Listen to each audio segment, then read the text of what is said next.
You are not suffering because something is wrong with you. You are suffering because nobody told you what suffering actually is. And that one misunderstanding right there is costing you everything. Today, I'm gonna walk you through the real mechanics of suffering, broken in the 11 truths most people never discover. Not theory, not motivation, the actual thing. Let's go. I have spent years working with people in their life, not reading about it, sitting with it. Hundreds of people who were smart, capable, doing everything right, and still couldn't get out of their own pain. And every single one of them had the same problem. They were trying to solve something that isn't a problem to be solved. Truth one, most people don't know. They are drowning until it is too late. You are probably not noticing your struggle when it starts. Here's the honest question. When you are having a hard time, do you catch it on the moment or do you only realize it 3 days later? Most people fell into one of the traps. They notice it too late. After they've already felt in the anger shut down now, they notice in the future this is going to be really hard, worrying about what hasn't happened yet. Or they notice it looking backwards. Wow, I was really struggling last week. Almost nobody catches in the actual moment it begins. Most people treat emotional pain like a car accident. They only deal with after the crash. Here's what I've learned working with people for years. Your body knows before your mind does. When people are asked, how do you know you are struggling? Here's what they said. Heart racing, chest tight, stomach dropping, can't breathe properly, can't sleep, can't eat, can't focus. Your body filed the report. You just weren't reading it. Here's exactly what to do. Step one, pick one physical signal that shows up when you are stressed. Just one. Tight chest, shallow breathe. That's your early warning system. Step two, 3 times a day, morning, midday, night. Do a 30-second body scan. No journaling, no meditating, just checking. Step three, the moment you feel it, say this. This is a hard moment. 3 words, that's it. Name it before it names you. Now you know when the struggle starts, but knowing isn't enough because the second truth is about what most people do the moment they notice it. Truth two, there are two kinds of suffering and only one of them is optional. The first kind is acute suffering. It arrives fast and hits hard. An upsetting message, a difficult conversation, unexpected news, even good news can create it because anything that enters our system disrupts our balance. The second kind is chronic suffering. This is the slow burn, the relationship that has been painful for years, the financial pressure that never leaves, the job that drains you every single day, the physical illnesses you are learning to live with it. Acute suffering is sharp, chronic suffering is quiet and far more dangerous. Here's why most people don't even realize they are chronically suffering. It becomes the background noise of their life. They stop noticing it. They just call it being stressed or that's just how I am. Most people think suffering is something that happens to them. The truth is, half of suffering is something they are doing to themselves, not intentionally, but automatically. Here's how to tell the difference. Step one, ask yourself, is this sharp and sudden or has it been here for a while without me noticing? Step two, if it's chronic, name it specifically, not I'm stressed. What exactly is the source? Relationship, work, money, health, name it. Step three, write it down. Chronic suffering thrives in the dark. The moment you name it clearly, you take back a piece of power. But here's the thing, both kinds share one universal truth that most people find deeply uncomfortable. Suffering is universal, and that's actually good news. Nobody, no matter how successful, intelligent, or capable, escape this. I want to say something that might feel like a small thing, but is actually enormous. You are not the only one, not even close. Every person you admire has felt worthless, hopeless, not enough. These feelings are not signs of weakness, they are the price of being human. Most people hear this and think it's just something people say to make you feel better. It is one of the most scientifically documented facts in the psychology. The experience of pain, helplessness, these are not individual failures, they are part of the human condition. And here's why that actually matters. When you believe you're alone in your suffering, it doubles. You are not just in pain, you are in pain and ashamed of being in pain. You are suffering and suffering about the suffering. Knowing others feel this too doesn't remove your pain, but it removes the isolation around it. And isolation is often what makes pain unbearable. Here's the practice. Step one. The next time you're in pain, say this is what being human feels right now. I'm not broken. I'm not weak. This is what it means to be alive. Step two. Think of one person you respect, someone who seems like they have everything together. Remind yourself they have hard nights too because they do, every single one. Sit with the fact that you are not uniquely damaged. You are truthful. You have been told to build walls. That's the best advice you have ever received. Here's the advice most of us grew up with. Be stronger. Don't let things get to you. Don't be so sensitive. And if you have been following that advice, here's what is actually done to you. It hasn't made you hurt less, it has made you feel less. Which sounds similar, but it isn't. Most people think the path to suffering less is to become less reachable. Lock the heart down so nothing can get through. But here's the truth, a locked heart doesn't just keep pain out, it keeps everything out. Joy, connection, meaning, love. It blocks all of it equally. Think of it like a city that builds massive walls to keep out invaders. Safe from attack, yes, but nothing can get it. No trade, no connection, no life. Most people are living behind walls they built for protection and can't figure out why they feel so empty. It is learning to stay open without being destroyed, and that requires something completely different from what most people have been taught. Here's the shift. Step one. Notice when you build walls. The emotional shutdown. The I'm fine. That's the wall going up. Just notice it. Step two. Ask, am I protecting myself or am I just hiding? There's a difference. Protection is temporary and intentional. Hiding is permanent and automatic. Truth five. Awareness isn't what you think it is. Most people think awareness means seeing things clearly. It doesn't. Not at first. Here's a better way to think about it. Most people approach self awareness like they want to flip on the lights all at once. One conversation, one breakthrough, one book, one video, one big revelation that fixes everything. That's not how it works, and chasing that is one of the reasons people give up. Here's the other thing about awareness nobody talks about. When you start turning on the light, you don't always see what you want to see. Darkness covers everything, the beautiful and the difficult equally. When you start becoming more aware, yes, you will find things you have been looking for, but you will also find things you have been hiding from. Most people hit that moment and decide awareness is too painful. So they turn the light back off. That's the biggest mistake you can make. Here's how to build real awareness. Step one, start small, one thing per day. One moment you notice you are struggling. 1 second of honest self observation. That's the candle. Step two, when you see something uncomfortable, don't run from it. Just say, I see you. I'm not ready to fully look at you, but I see you. That's enough. Step three, trust the process. The goal isn't to see everything at once. The goal is to keep the light on a little longer each day.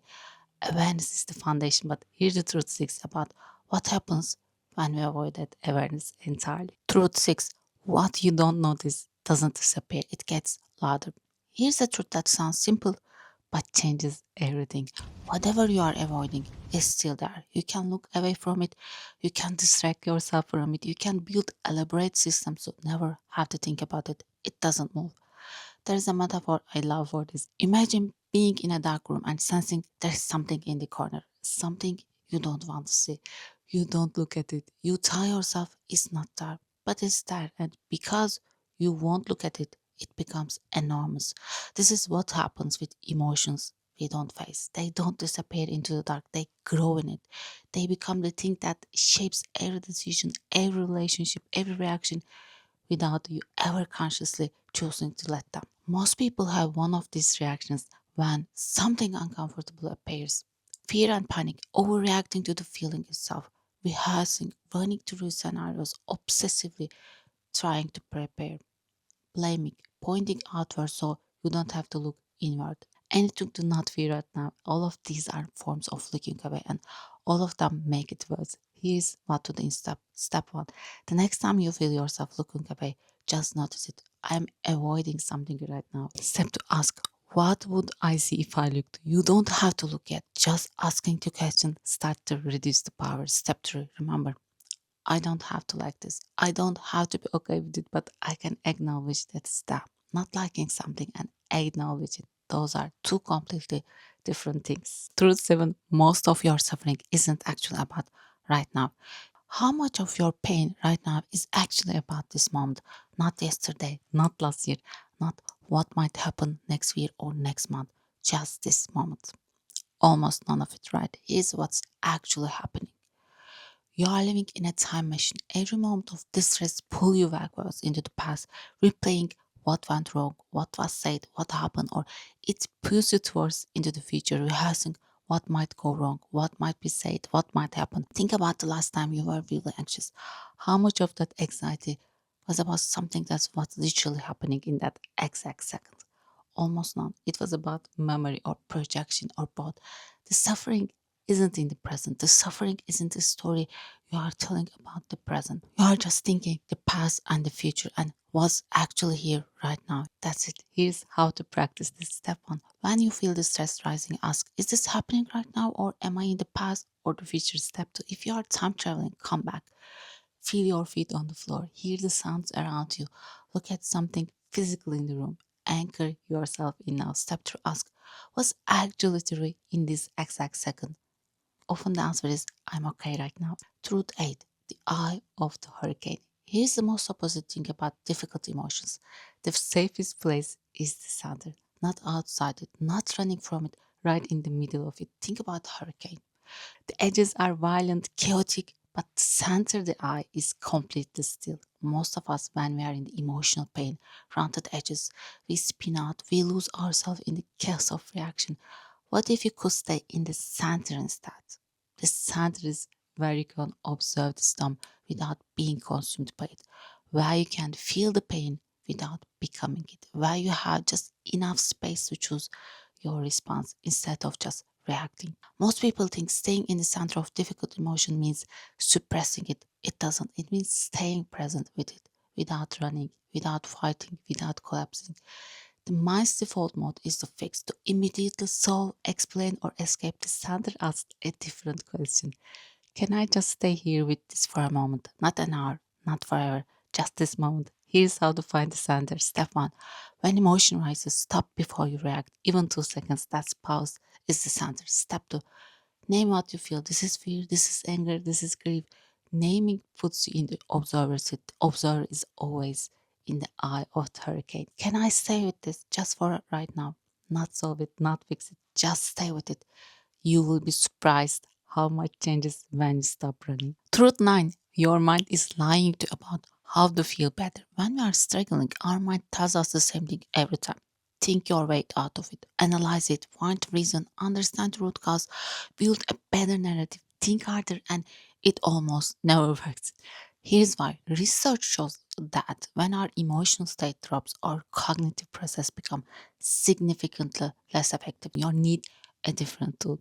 There are two types of people in distress. The first type goes inward, deep in their own thought world, replaying, analyzing, building scenarios, going round and round, and their mood drops with every loop. The second type, without necessarily knowing why, keeps some contact with the outside world. They notice the room they're in, they hear other people around them, they stay connected, and they come through faster. The difference isn't intelligence, it isn't willpower, it is whether they stay in contact with the present or disappear into their own mental weather. Here's what to do. Step 1. When you notice you are going deep into your own thoughts, don't try to think better thoughts. Instead, shift your attention outward. Look at something, listen for something, touch something physically. Step 2. Recognize the loop. When the same thoughts keep repeating, that's not insight. I'm ruminating right now. Step 3. Do one thing that requires your senses. Make tea, take a short walk, put on music, not to escape the feeling, but to bring you back into contact with the present. Truth 10. The king who spent everything running away. I want to tell you a story. There was a king who had 3 sons. The first two were everything a king could want. Strong, capable, admired, but the third son was different.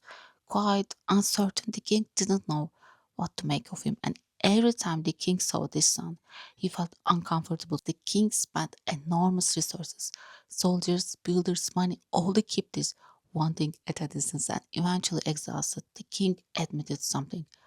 I have spent everything I have keeping him away, and I have never once tried to simply accept him. We do this with our emotions every single day. The things we are trying to keep away from, they are not going anywhere. Here's the shift. Step 1. Name one thing you have been keeping at a distance. One emotion, one truth, one feeling. Just name it. Step 2. Ask, what resources am I spending to avoid this? Time, energy, relationship, habits. How much is the avoidance actually costing. You just have to stop running. Truth 11. The real goal was never to stop feeling pain. This is the one that changes everything. Most people came to do this work with one goal: show me the right process, make the pain go away. And I understand that deeply. When you are in pain, relief is all you can think about. But here's what I come to understand working with myself: freedom from pain and freedom inside pain are two completely different destinations. Most people are chasing the first one. The second one is actually reachable. There is no permanent escape from pain, but freedom inside pain, that's real, that's available. That's what this whole journey is pointing toward. It means you can be in pain and still make choices. There is no escape from the human condition, only transformation. Not transformation away from pain, transformation through it. Here's how to start. Step 1: let go of the goal of making stop. Replace it with this goal: can I be present with this even for 1 minute? I don't have to like this. I don't have to be okay with it, but I can let it be here. That's not giving up. Step 3: notice, even for a second, that you are bigger than what you are feeling. The pain is inside you, but you are not inside the pain. You contain it, it doesn't contain you. I know some of you are hearing this and thinking, I have tried acceptance, I have tried presence, I have tried all of it, and I still feel terrible. I hear that. And I want to be honest with you. This is not a one session fix. This is not a mindset shift you make once and you are done. This is a practice, like turning on a light in a dark room gradually. Your eyes need time to adjust. Be patient with yourself in the dark. Every single person who has ever found peace with their suffering didn't find it by escaping it. They find it by learning to face it slowly, imperfectly. Here's the one thing I want to carry from everything today: you are not your pain. The goal was never to feel nothing. The goal is to become so present, so grounded, so connected to what's actually real that even when the hard waves come, you know you won't be destroyed by them. Thank you for listening. I love you.